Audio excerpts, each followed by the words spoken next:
కానీ దాని వలన మన కొరుగు ప్రయోజనమేమి? వచ్చిన మచ్చ మాసిపోవునా, పరాభవమానము సమసిపోవునా?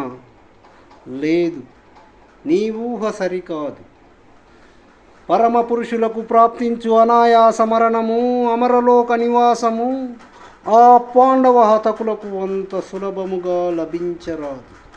చేసిన దోషము ప్రతి నిమిషము తలచి తలచి తమ దుష్కృత్యములకు తామే వగచి వగచి కృషించి కృషించి నశించవలే, లేదా ఆ జన్మాంతము నీ దాసాన దాసులై నడుపీనుగుల వలె మనుగడ సాగించవలే.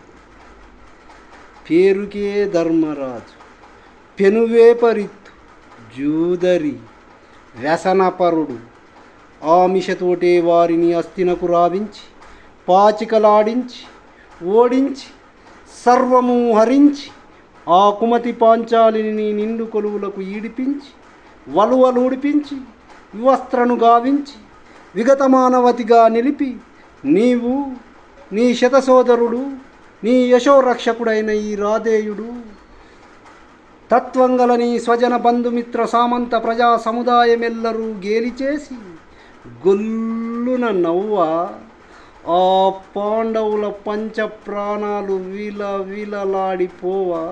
హయ్యారే, నాడు మేనల్లుడి పరాభవానికి మామ శకుని చేసిన పరిహారమా ఇది?